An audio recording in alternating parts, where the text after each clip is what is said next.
My name is Amuri. I am 38 years old and I live in Malabo, the capital of Equatorial Guinea. I used to believe that love could survive anything: time, age, distance, even silence. But I was wrong. I was married to a man named Jules for 10 years. At first, he was kind and loving. He would bring me flowers, take me out to dance, and tell me I was the most beautiful woman he had ever seen. I believed him. I felt like a queen. We had a small house near the sea, where we would sit on the porch and watch the sun fall into the ocean, but over the years, things began to change. Slowly Jules stopped looking at me the way he used to. He stopped complimenting me. He would come home late and hardly say a word. I tried to stay patient. I thought maybe he was just tired or stressed. I started wearing makeup every day. I bought new dresses. I changed my hairstyle twice. But still, nothing changed. One evening, after trying to show him my new red dress, he looked at me with cold eyes and said something I will never forget: "You don't look beautiful anymore, Amuri." Just like that. No emotion. No softness. I didn't cry right away. I stood there, frozen. Like a statue. I nodded my head as if I agreed. And maybe, deep down, a part of me did. I walked to the bedroom, closed the door, and lay in the dark. The next morning, I looked at myself in the mirror. I stared for a long time. I whispered to myself, maybe he's right. But something inside me, something small but strong, said no. You are still you. That same week, I met Balthazar in Gonga. He came to the art gallery where I worked part-time. He was tall, confident, with a calm face and eyes that studied everything. He wore a dark blue suit and moved like a man who knew his worth. I didn't know at first, but he was the leader of the National Financial Investigation Agency of Equatorial Guinea. He looked at a painting for a long time. I walked over and asked, "Do you like it?" He smiled and said, "Yes. But the real beauty is not on the wall." I blushed. It had been years since a man looked at me like that. We started talking. That day, he stayed in the gallery for almost 2 hours. He told me about his work, his travels, his love for art. I told him about my life, well, part of it. I didn't tell him I was married. I told him I was a woman trying to find herself again. He began visiting the gallery often. Sometimes, he would bring me coffee or lunch. He listened when I spoke. He noticed when I changed my hairstyle. One day, he said, "You look like the kind of woman who makes silence feel like music." I had never heard words like that in years. I tried to fight the feelings. I tried to remember my vows. But my heart was weak and thirsty for kindness. For attention. For someone who saw me. It happened on a rainy Thursday. The gallery was empty. He stayed until closing. I told him I felt invisible at home. He told me, "A woman like you should never be invisible." That night, we drove to his place outside the city. It was quiet, peaceful. We sat, talked, drank wine, and the rest happened like a dream. I will not lie, I felt alive again. I felt seen. I felt like Amuri again, not just someone's wife or forgotten shadow. With Balthazar, I remembered who I was before. The world made me feel small. But the next morning, guilt hit me hard. I looked at myself in his bathroom mirror and whispered, "What have you done?" I went back home. Jules didn't even ask where I had been. He was on the couch, watching football, barely noticing me. Days passed. I kept seeing Balthazar. We tried to stay quiet. Hidden. He told me he didn't care about the world or its rules. "You deserve to feel loved," he said. And I wanted to believe him, but the truth is, cheating didn't fix my marriage. It didn't make the pain go away. It only added new pain, new secrets, and more distance between the person I was and the person I wanted to be. One night, I stood in front of Jules and said, "Do you still love me?" He shrugged. I don't know, he said. I nodded. Then it's over. I packed my things. I left. I didn't go to Balthasar right away. I needed time for myself. To heal. To rebuild. To be Amuri again, strong, kind, and whole. 3 weeks passed since I left Jules.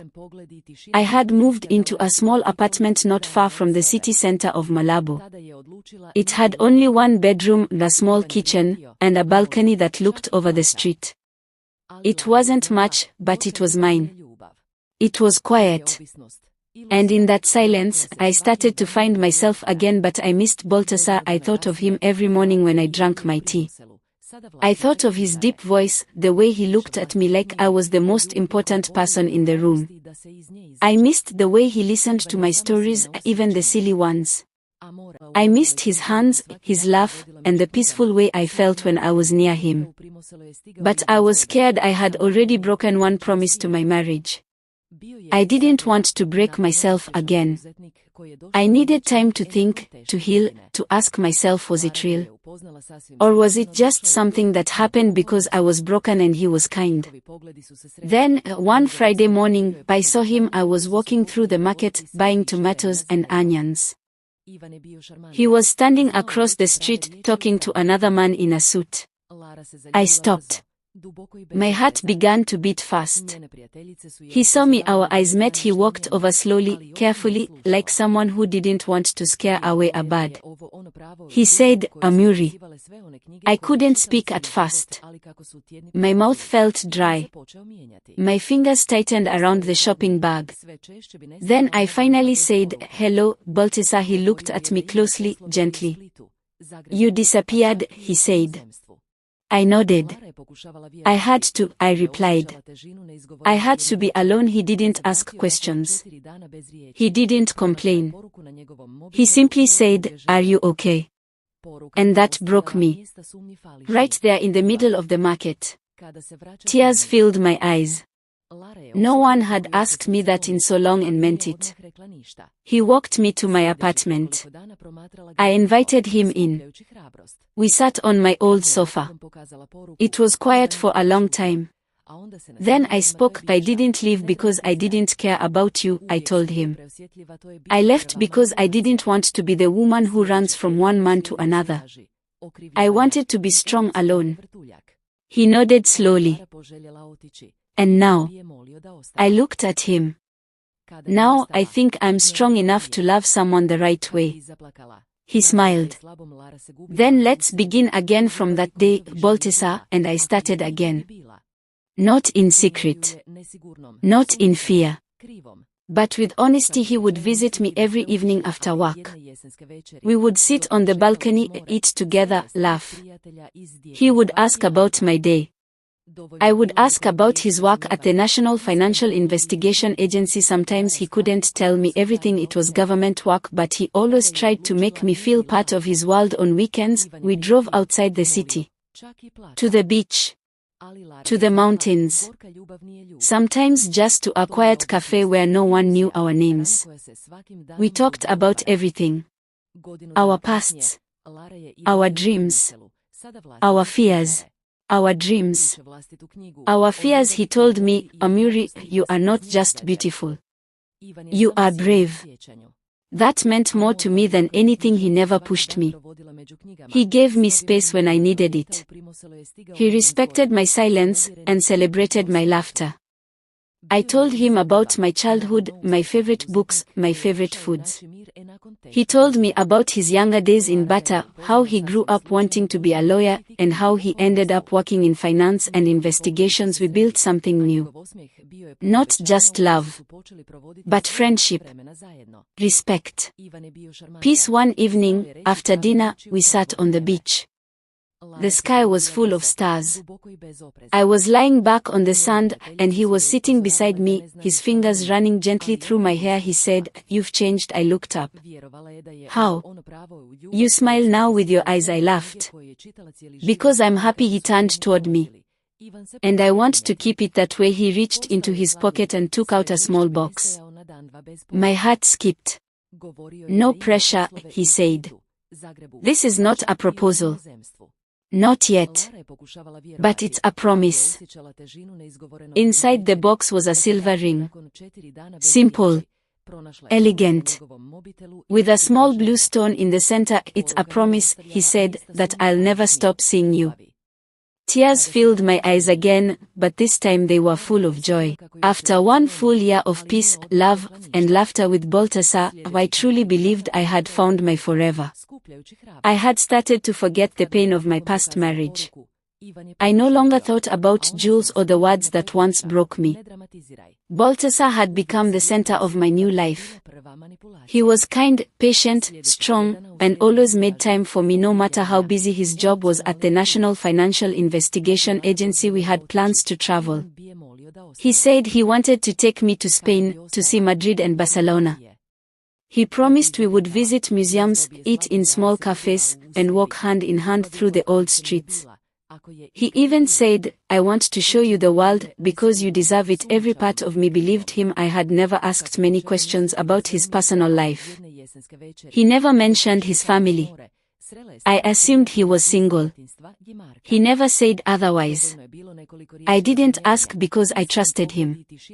He would call me every night, send me messages during the day, and stay at my apartment often. How could he possibly be hiding anything? But one rainy Wednesday changed everything. That afternoon, I was at home, reading a book on the couch. My phone buzzed. I picked it up. It was a message from an unknown number. Do you know who Baltasar Ingonga really is? At first, I thought it was a mistake. Or maybe someone jealous, someone trying to cause problems. I ignored it. 5 minutes later, another message came. He is my husband. My name is Mary. We have 3 children. You are not the only one in his life. My heart stopped. No. It couldn't be. I stared at the screen. My hands began to shake. My body felt cold, even though it was warm in the room. I didn't know what to say. I didn't know what to think. So I replied, who are you? Is this some kind of joke? She responded quickly. No joke. I have been married to Baltasar for 14 years. We live in Bata. He works in Malabo during the week. I found your photo on his old phone. I've seen your messages. He told me he was staying in a hotel here. Now I know the truth. Everything I thought I knew broke into pieces. Baltasar had a wife, children, a whole life outside of me. I sat there for what felt like hours. My chest felt heavy. My mind was racing. I tried to remember every detail, every moment. Every time he came to my apartment, every late-night conversation, every smile. Was it all a lie? I called him. He didn't answer. I called again. No answer. I sent a message. I need to see you. Urgently. Now finally, after 10 minutes, he replied, what's wrong, Amuri? I'm at work. I know about Mary. No reply for 5 hours, silence. That evening, around 8 p.m., he came to my apartment. He looked tired, pale. He closed the door behind him slowly and stood there, not saying a word. I asked only one question. Is it true? He nodded. Yes. I felt like someone had kicked me in the stomach. He sat down, held his head in his hands, then finally began to speak. I never wanted to lie to you, Amuri. You were the light I needed. My marriage, it died a long time ago. Mary and I don't share love anymore. We live like strangers. I stayed for the children. I stayed because it was easier than breaking everything. He looked at me, his eyes full of pain.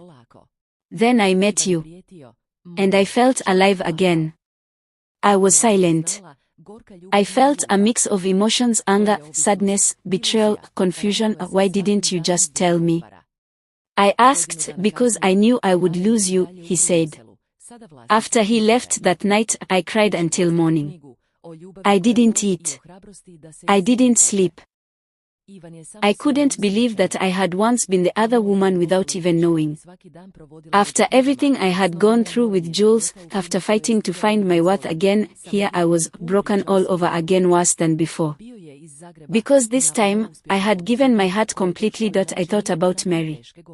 About her pain. About the betrayal she felt. I imagined her finding my photos, reading our messages.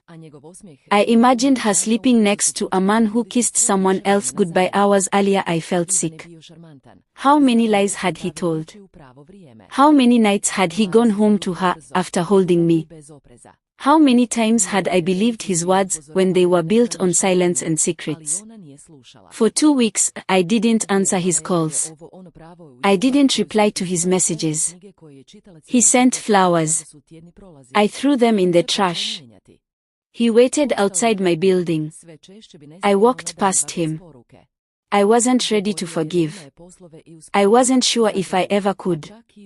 But my heart was still full of love, and that made it even harder. I kept asking myself, can someone love you truly while lying to you deeply?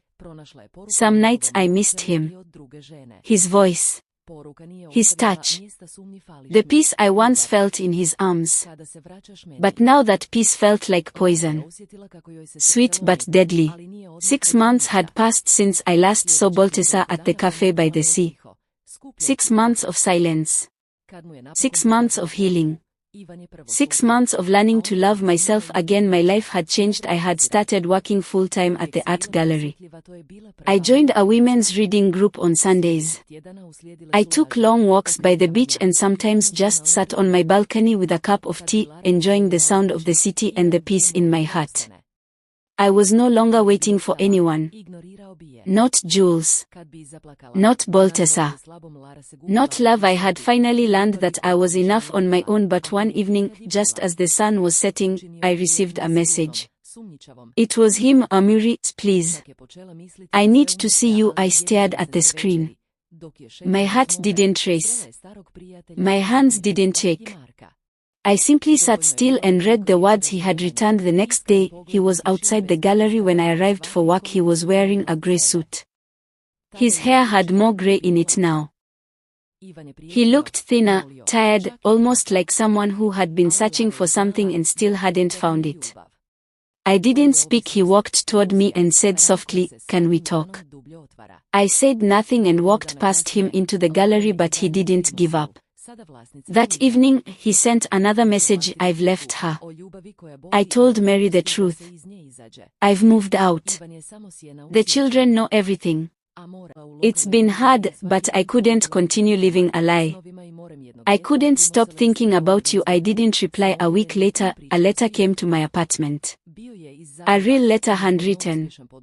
He wrote, "Amuri, you said I loved you in a fantasy. But what I feel is real. I've never known peace since you left. I was a coward. I was selfish. But you were always light. I am not asking you to take me back today. I only ask that you let me try." Balthasar. I folded the letter and put it away in a drawer. Then more letters came. One each week. All full of memories, promises, and regret. He wrote about how empty his house felt. He wrote about the first time he saw me in the red dress at the gallery. He wrote about the balcony nights, the slow dances in my living room, the tea I made with cardamom that he said reminded him of his mother. Each letter ended with the same words, "Let me come back," but I didn't answer. Some nights, I would hold the letters in my hands and just sit in silence. There was a small part of me that missed him still. The laughter. The softness in his voice when he said my name. The feeling of being seen, even if it was all built on lies. But I remembered the pain, too. I remembered the message from Mary the first, remembered the silence when I found out the truth, and I remembered who I had become after him. I was no longer the woman who needed someone else to feel loved. I had walked through fire, and now I could walk alone, head high, heart strong. One Saturday morning, there was a knock on my door. I opened it and found him standing there with a small bag and tired eyes. "Please, Amuri," he said. "Just let me explain." I stepped outside and closed the door behind me. "No, Balthasar," I said calmly. You've said enough. He tried to speak. I left everything for you. Don't you understand what that means? I looked him in the eye. And I left everything for myself. Don't you understand what that means? He was quiet. I continued, you had a choice. You could have been honest from the beginning. You chose lies. I gave you my heart without asking for anything but truth. You broke it. And now, just because your house is empty, you want to come back and fill mine. He lowered his head. I don't hate you, I said. I don't even wish you pain. But I don't want you in my life anymore. Tears filled his eyes. I still love you, he whispered. I nodded. That may be true. But love is not enough when trust is gone. He stood there, broken. The same way I had stood in my own pain months ago. Then I turned and walked back inside. I did not look back after that day. The letters stopped. He disappeared from my life for good, and in that quiet space, I finally found peace. Not because I had a new man. Not because I had forgotten the past, but because I had chosen myself over pain. It had been over a year since I last saw Balthasar standing at my door, begging for one more chance. By now, my life was quiet and full of peace. I had opened a small side business selling handmade jewelry, using local stones and shells. The art gallery still gave me joy, but the jewelry let me express something even deeper. I had friends. A full bookshelf. A heart that finally felt light. Balthasar was just a memory. A chapter 1 had closed. I never searched for his name. I never followed his work anymore. I had moved on until one morning, everything changed again. I was in the gallery, setting up a new art display, when one of my coworkers ran in with wide eyes. Amuri, are you seeing the news? She whispered. No, I said. Why? She held out her phone. There was a headline flashing across every major media outlet in Equatorial Guinea: breaking, Balthasar Ngonga arrested in major political sex scandal. I froze. I took the phone from her and began to read. My hand started to tremble. The story said that Balthasar Ngonga, former head of the National Financial Investigation Agency, had been arrested after dozens of sex videos leaked online, showing him in intimate situations with multiple women, many of them wives and daughters of government officials. The report said there were over 200 women involved over several years. Some of the videos were secretly recorded in hotels, government buildings, and even inside official residences. Balthasar had been accused of abuse of power, manipulation, corruption, and using government resources to cover up his private life. The scandal shook the country. Ministers were resigning. Public protests were rising. Women were speaking out. It was like the earth had cracked open. At first, I felt like vomiting. My hands were sweating. My heart was beating fast. The room spun for a second. Had he filmed me too? Was I one of the women in the videos? I left the gallery immediately. I rushed home. I locked the door. My fingers shook as I opened my laptop and searched for the videos.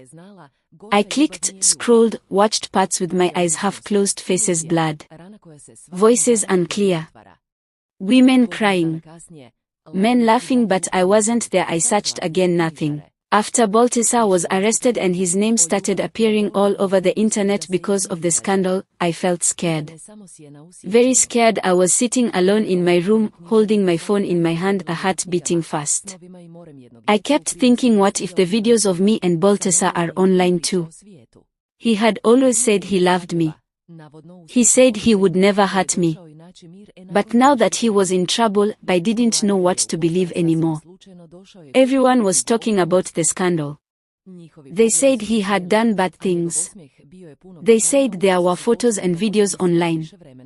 Sexy videos, so I thought, maybe he also shared the videos of us. Maybe he lied to me too. I couldn't sleep that night. I kept checking the internet.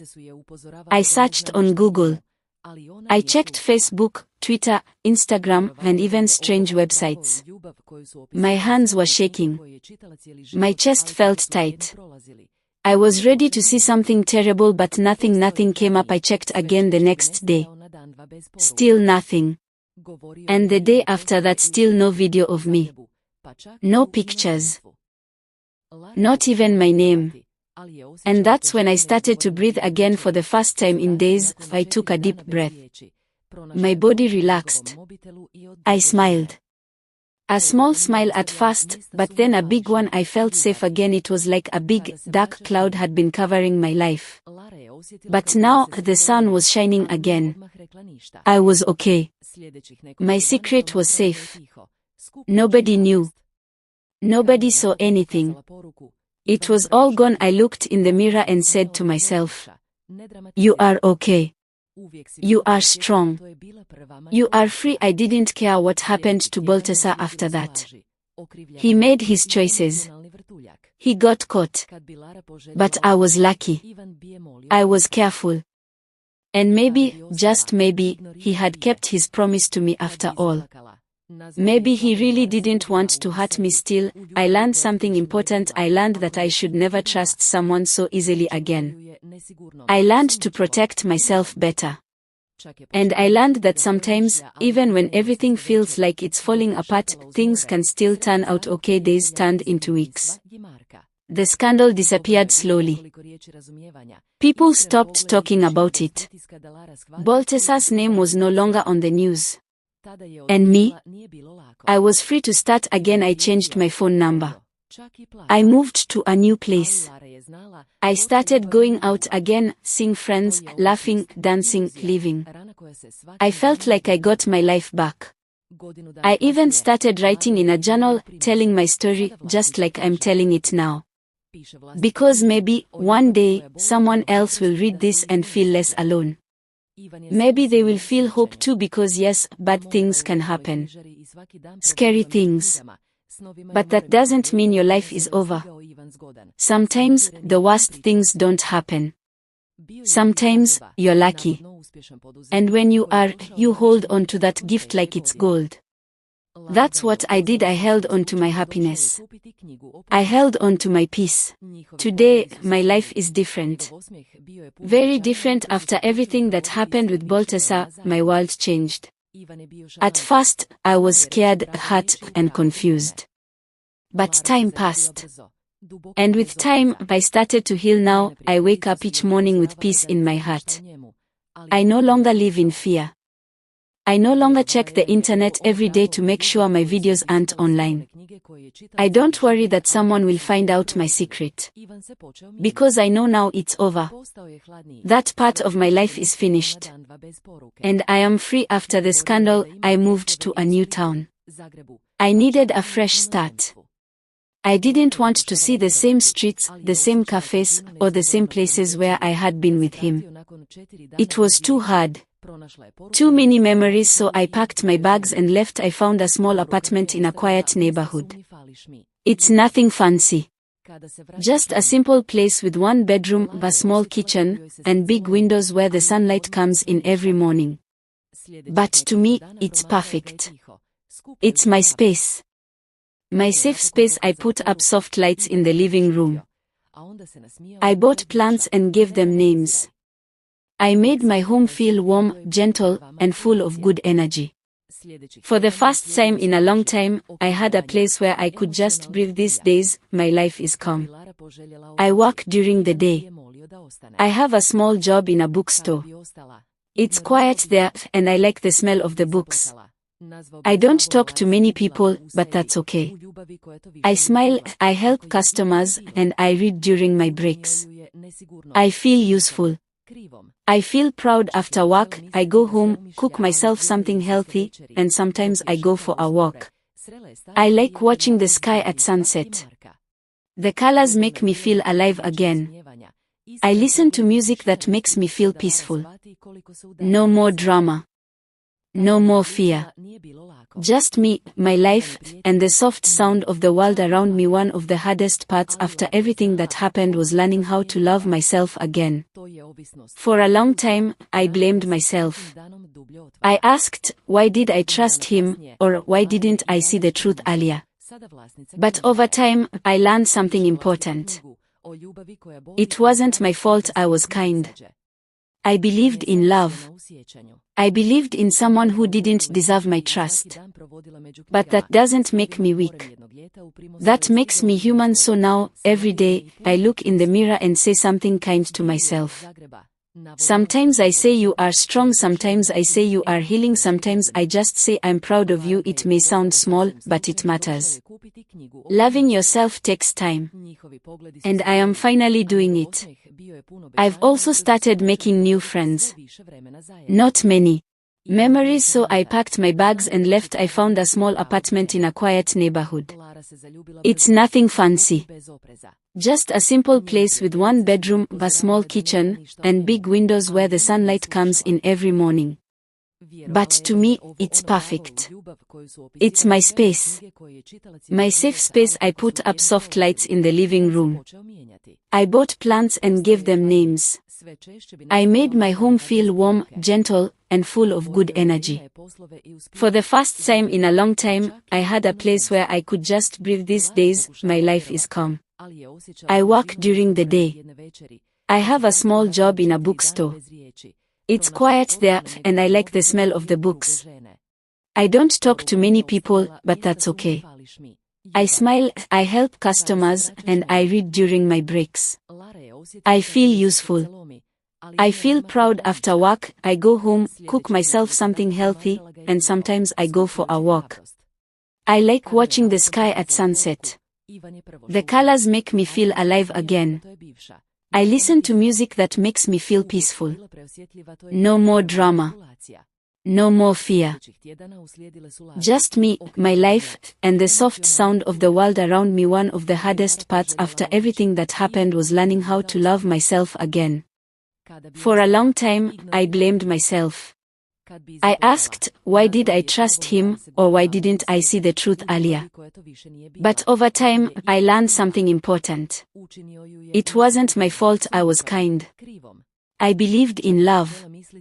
I believed in someone who didn't deserve my trust. But that doesn't make me weak. That makes me human, so now, every day, I look in the mirror and say something kind to myself. Sometimes I say you are strong, sometimes I say you are healing, sometimes I just say, I'm proud of you. It may sound small, but it matters. Loving yourself takes time. And I am finally doing it. I've also started making new friends. Not many. Just a few good people who make me laugh and feel safe. One of them is a woman named Clara. She's older than me, like a big sister. She gives good advice and makes the best tea. When I told her a little about my past, she didn't judge me. She just hugged me and said, "You're still here." That's what matters. Those words meant everything to me. I even joined a yoga class. At first, I was nervous. I thought people would stare at me or ask questions. But they didn't. Everyone was kind. The teacher speaks gently, when the room smells like lavender. After class, I feel light, like I'm floating. I'm learning how to be in my body again. How to trust it. How to feel safe in it. Of course, sometimes I still remember Balthasar. Sometimes, something reminds me of him. A song. A cologne. A certain look in someone's eyes. And for a moment, I freeze, but then I take a breath. I remind myself, he's not here. He can't hurt me. That part is over, and then I go on. I don't want to forget everything, because those memories made me stronger.